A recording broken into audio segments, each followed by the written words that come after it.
good morning, beautiful souls, or maybe good evening, depending on when you're listening. Welcome back to Therealwissal Podcast, the space where we talk about the habits, ideas, and stories that help you build a life that feels truly yours. Today, we're diving into one of the most talked about personal development books of the last decade, The 5 a.m. Club by Robin Sharma. It's a book that has literally changed how millions of people start their days. But this isn't just about waking up early. It's about building a morning routine that transforms your mindset, your focus, and your energy, so you can live each day with more purpose. So whether you're driving, walking, or maybe even lying in bed listening to this right now, by the end of this episode, you might actually want to set your alarm for 5 a.m. tomorrow. Let's begin. The story behind the 5 a.m. Club. Robin Sharma didn't start the 5 a.m. Club as a book. It began as a philosophy, something he taught to leaders, athletes, and entrepreneurs. In the book, Sharma tells the story as a parable, like a modern fable. We meet three main characters: a disheartened artist who's lost her creative spark, a burnt-out entrepreneur drowning in stress, and a mysterious billionaire mentor, a man who seems to have found the secret to a peaceful yet powerful life. These three meet at a conference about personal mastery. The billionaire invites them on a journey, literally, to travel the world and learn his principles for a better life. They go from Mauritius to Rome, from South Africa to a Swiss mountain, learning how to design mornings that elevate the rest of their lives. And at the center of it all is the rule: own your morning, elevate your life. 5 a.m. You might be asking, why 5 a.m., why not 6 or 7? Well, Sharma explains that 5 a.m. is a magical hour. The world is quiet. The distractions are asleep. The mind is clear and open. Science backs this up too. Your brain at dawn is in what's called a theta state. It's calm, creative, and deeply focused. This is when geniuses, writers, and thinkers have their best ideas.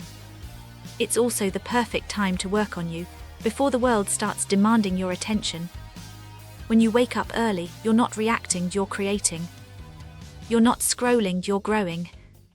That's the mindset of the 5 a.m. Club. The 20-20-20 formula. Now let's get into the structure, the famous 20-20-20 formula. This is the backbone of the 5 a.m. Club philosophy. Between 5:00 and 6:00 a.m., you divide the hour into 3 equal parts. First 20 minutes, move. The first thing you do is sweat. Yep, you get your body moving, running, push-ups, yoga, whatever wakes your muscles up. Here's why. When you move your body, you release dopamine, the molecule of motivation, and serotonin, the molecule of happiness. Your brain literally lights up with energy and optimism. Sharma calls this your victory hour. You're signaling to your body, the day belongs to me. Even just 20 minutes of exercise at dawn can improve your focus, mood, and productivity for the next 12 hours. Next 20 minutes reflect. Now that your body's awake, it's time to awaken your mind. This is where you journal, meditate, or simply sit in silence. You reflect on what matters most, your goals, your gratitude, your purpose. Sharma calls this part the heart-set phase. It's where you align your emotions with your intentions. Because success isn't just about doing more, it's about being more. You could ask yourself, what am I grateful for today? What one thing would make this day meaningful? When you reflect at dawn, you make your life intentional, not accidental. Last 20 minutes, grow. The final part of the 20-20-20 formula is grow. This is where you feed your mind. Read a few pages from a good book, listen to an educational podcast, watch a TED Talk, or watch my videos. Anything that makes you smarter, wiser, and sharper. This is the time to invest in yourself. To learn one new idea each day that compounds over time, like interest in a savings account. By 6 a.m., you've already done more for your body, mind, and soul than most people do all day. 4 interior empires. A big idea from Sharma's book is that success isn't just about mindset. He introduces something called the 4 interior empires. They are mindset, how you think; heart set, how you feel; health set, how you move and take care of your body; soul set, how you connect to something bigger than yourself. Most people only work on one mindset.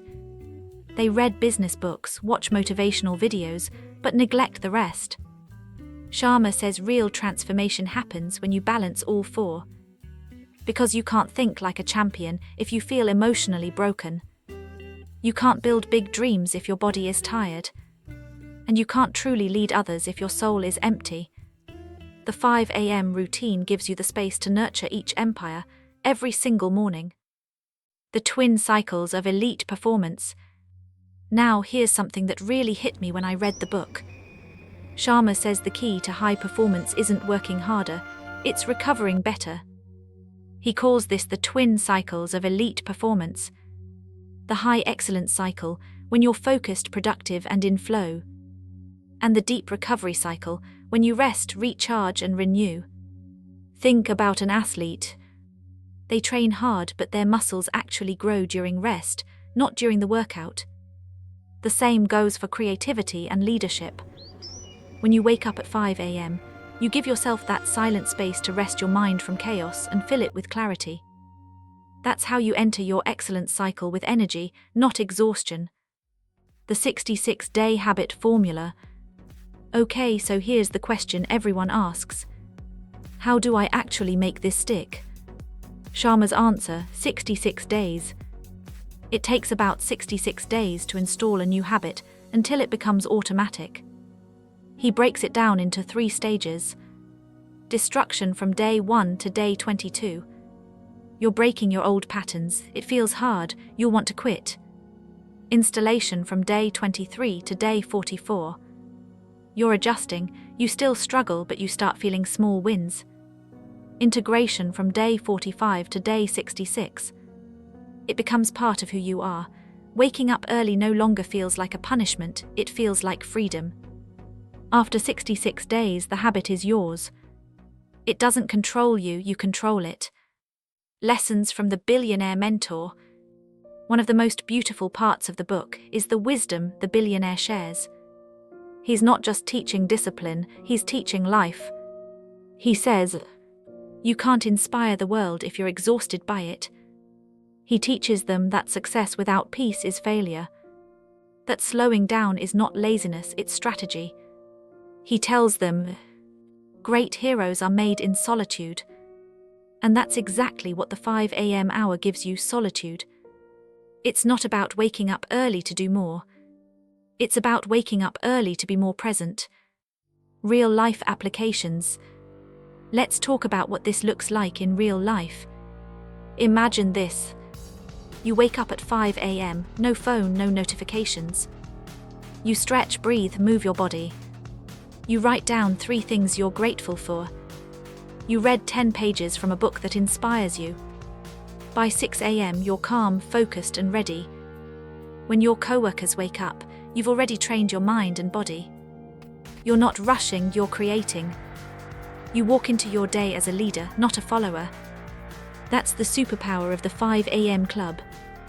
And yes, it's hard at first, but remember, discomfort is the price of growth.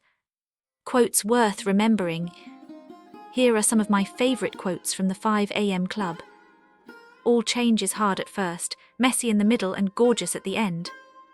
Your excuses are seducers, your fears are liars, your doubts are thieves. The moment you own your morning is the moment you start owning your life. These are words to keep in your journal, or maybe even on your wall. Final reflection. So what's the real message of the 5 a.m. club? It's not about the time on the clock.